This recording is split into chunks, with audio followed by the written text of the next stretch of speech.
Hello दोस्तों, स्वागत है आप सभी का एक बार फिर से हमारे YouTube चैनल ज्ञान स्टार प्लस में। तो दोस्तों, आज हमने कमेंट चुना है श्रीमान जगदीश परिहार ग्राम चकरा का।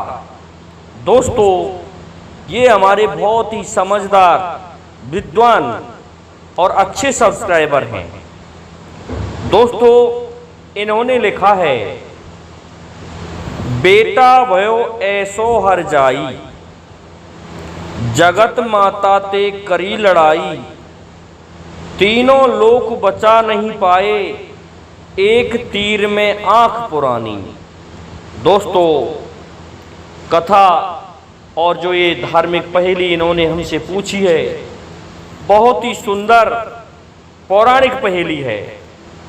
दोस्तों, इस पौराणिक पहेली का उत्तर जानने से पहले यदि आप हमारे चैनल पर नए हैं तो आप सभी से मेरा निवेदन है कि आप हमारे चैनल को लाइक, शेयर और सब्सक्राइब जरूर कर दें। साथ ही बेल आइकन को भी प्रेस कर दें। तो दोस्तों, एक निवेदन और भी है कि कई दिन तक हमारे यहाँ इंटरनेट की सुविधा बाधित रही थी। इस कारण से हम वीडियो नहीं डाल पाए थे। उसके लिए हम आपसे क्षमा प्रार्थी हैं। और जो हमारे चैनल से हट गए हैं उन सभी से निवेदन है कि वो वापस हमारे चैनल पर आ जाएं। तो दोस्तों, आज हम ये बताते हैं, ये प्रसंग उस समय का है। इसमें पहली लाइन में लिखा है कि बेटा भयो ऐसो हर जाई, जगत माता ते करी लड़ाई।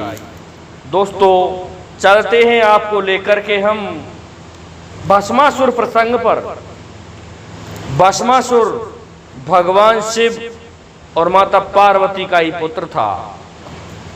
परंतु हुआ क्या, भस्मासुर को भगवान शिव ने एक आदेश दिया था कि पुत्र, आप प्रत्येक दिन मेरे लिए ताजा भस्म लेकर आओगे।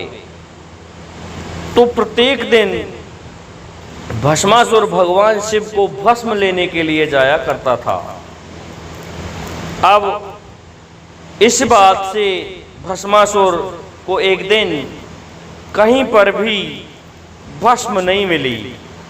जब उसको भस्म नहीं मिली तो वह खाली हाथ लौट कर आ गया और कहने लगा कि हे प्रभु, मुझे आज कहीं भी भस्म नहीं मिली है।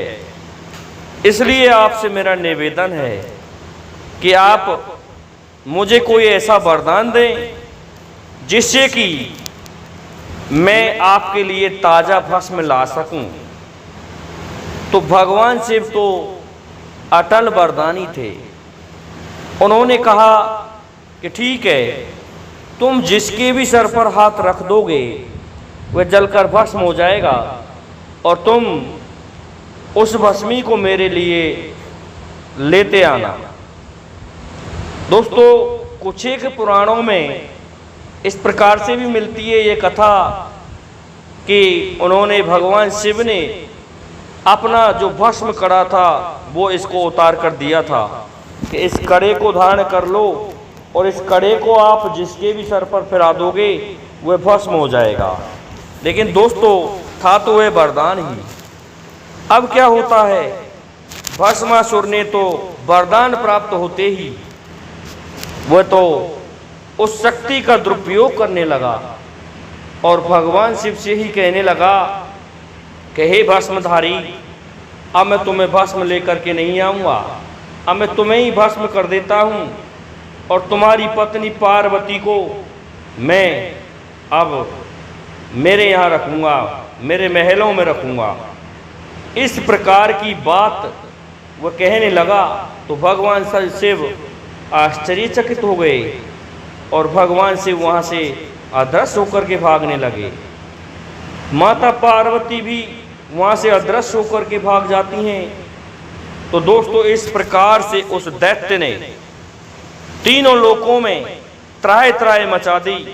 सभी देवतागण सिंहासन छोड़ करके भाग गए।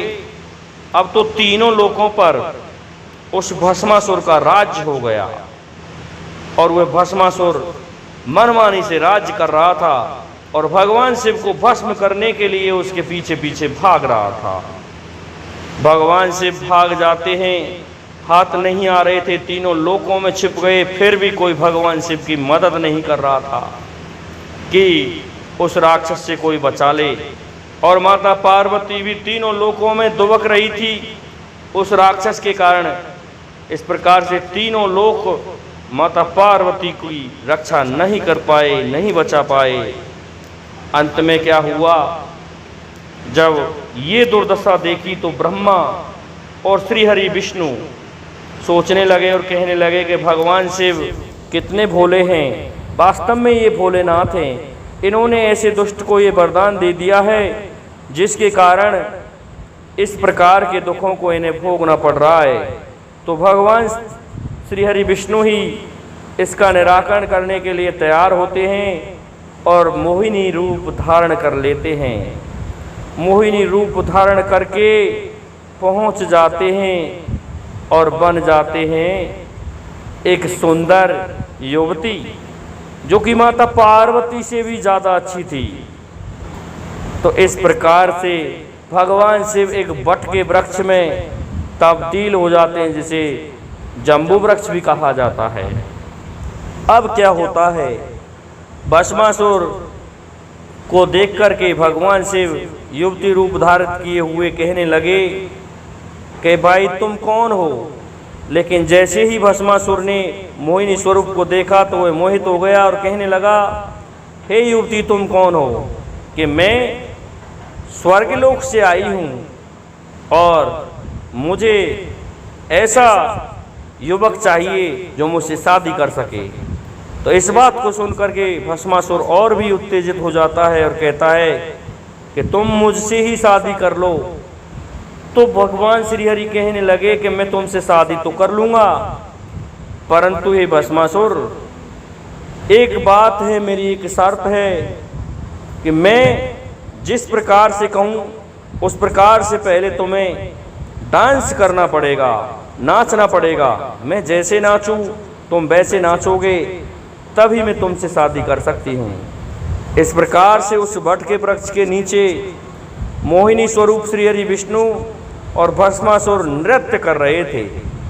तो जिस प्रकार से भगवान श्री हरि विष्णु कर रहे थे, वैसी ही क्रीड़ाएं भस्मासुर को भी करनी पड़ रही थी, वैसा ही नृत्य करना पड़ रहा था। इस प्रकार से नाचते नाचते उनको बहुत समय हो जाता है और इस प्रकार से भस्मासुर भूल चुका था कि उसके हाथ में कड़ा भी है जो भस्म कर देगा, या उसके हाथ को ये वरदान भी है जो खुद को ही भस्म कर देगा।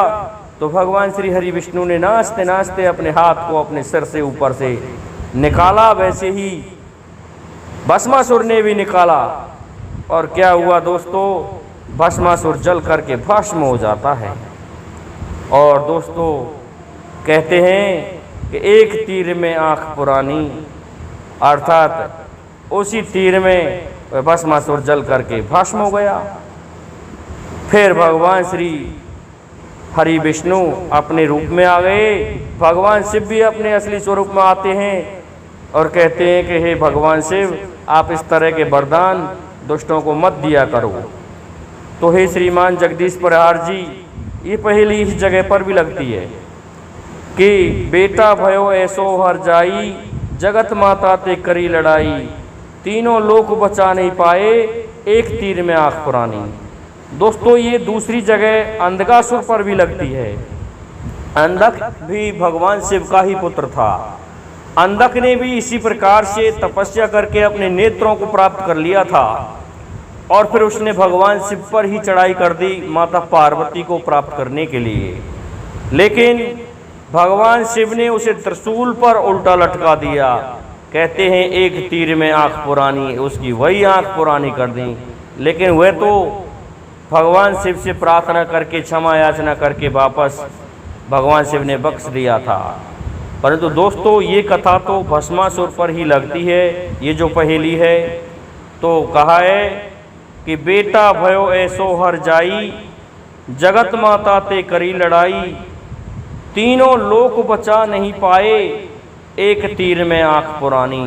तो श्रीमान जगदीश परिहार जी, मैं समझता हूँ कि आप हमारे इस उत्तर से संतुष्ट हो गए होंगे, इसलिए हमारे समस्त विद्वान श्रोताओं से, सब्सक्राइबर बंधुओं से, सभी से निवेदन है कि हमारे इस वीडियो को अधिक से अधिक लाइक, शेयर और सब्सक्राइब करें। साथ ही बेल आइकन को भी प्रेस करते रहें, जिससे कि हमारे आने वाले वीडियो का नोटिफिकेशन आपको मिलता रहे। दोस्तों, आज के लिए इतना ही काफ़ी है। जय हिंद, जय भारत, जय जय श्री राधे।